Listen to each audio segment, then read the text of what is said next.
নমস্কার বন্ধুরা, tasty table চ্যানেলে সকলকে স্বাগত। রয়েছে আজ রসুন সহ সর্ষে পমফ্রেটের একটি দুর্দান্ত রেসিপি। রসুন সহ সর্ষে পমফ্রেটের এই রেসিপিটা যদি কখনো আগে না খেয়ে থাকেন তাহলে অবশ্যই একবার খেয়ে দেখুন, এর স্বাদ মুখে লেগে থাকবে। এতটাই সুস্বাদু হয় এই রেসিপিটা। বাড়িতে অতিথি এলেও বানিয়ে নিতে পারেন এই ধরনের একটা সুস্বাদু পমফ্রেট মাছের রেসিপি, যার স্বাদ মুখে লেগে থাকবে। সকলে আঙুল চেটে খাবে, গ্যারেন্টি দিয়ে এই কথা বলতে পারি। প্রথমে পমফ্রেট গাছগুলো আমি ভালো করে ধুয়ে নিয়ে এরকমভাবে মাঝখানে চিক লাগিয়ে দিয়েছি আমি ছুরি দিয়ে। তারপরে এর মধ্যে হলুদ আর নুন আর একটা লেবুর হাফ আমি লেবুর রস এইভাবে দিয়ে দিচ্ছি।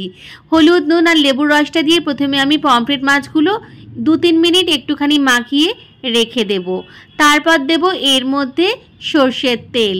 সর্ষের তেল দিয়ে তারপরে পমফ্রেট মাছগুলো খুব ভালো করে মাখিয়ে নিয়ে রেখে দেব 10-15 মিনিট, চাইলে আধ ঘন্টাও রেখে দিতে পারেন। এই মাছটা ম্যারিনেট হতে হতে আমি একটা মশলা বানিয়ে নেব, যেটা এই রান্নার মূল মশলা। এখানে আমি 1.5 চামচ কালো সর্ষে নিয়েছি মিক্সিং জারে, আর হাফ চামচ সাদা সর্ষে নিয়েছি 4টে রসুন আর 2টো বড় কাঁচা লঙ্কা একটু ভেঙে নিচ্ছি সর্ষেটা যাতে তেতো না হয়। একটু হলুদ আর নুন, একটা পেস্ট আমি বানিয়ে নেব। মশলাটা হতে হতে আমি অপরদিকে মাছগুলো এবার ভেজে নিচ্ছি। মাছগুলো সুন্দর করে ভেজে আমি তুলে রাখছি অন্য পাত্রে।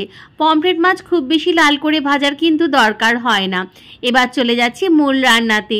ওই তেলেই দিয়ে দিচ্ছি সর্ষে মানে কালো সর্ষে আর চেরা কাঁচা লঙ্কা ফোড়নে। একটু ফাটতে শুরু করলে এর মধ্যে দিয়ে দিলাম একটা বড় সাইজের পেঁয়াজ কুচি। পেঁয়াজটা একটুখানি আমি তেলের মধ্যে নেড়ে চেড়ে নেব মিডিয়াম ফ্লেমে। অপরদিকে সর্ষের পেস্টটাও আমার কিন্তু রেডি হয়ে গেছে। এই যে সুন্দরভাবে মিহি পেস্ট তৈরি হয়ে গেছে। এইবারে এইটাকে আমি একটুখানি ছাঁকনিতে ছেঁকে নেব।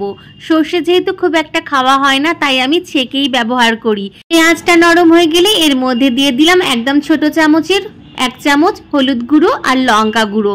সর্ষেটা আমি ছাঁকনি দিয়ে খুব ভালো করে ছেঁকে নিয়ে সর্ষের সবটুকু আমি নিয়ে নিয়েছি। সাথে দিয়েছি সামান্য পরিমাণে সর্ষে বাটার কিছুটা অংশ। যেহেতু খালি জল নিচ্ছি ছেঁকে, তাই গ্রেভিটা ঘন হবে না, সেই জন্য আমি বাটার পোর্শনটা মানে ছাঁকনিতে যেটুকু রয়ে যাবে সেখান থেকেও একটুখানি মিশিয়ে নিয়েছি। দিয়ে দিলাম চেরা কাঁচা লঙ্কা আরও 3-4টে।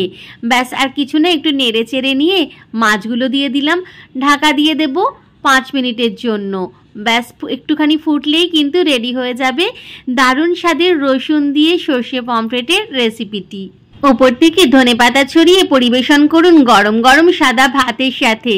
রসুন সহ সর্ষে পমফ্রেটের এই রেসিপিটি কিন্তু খেতে দারুণ হয়, আর কিছুই কিন্তু দরকার হয় না এরকম একটা রান্না হয়ে গেলে।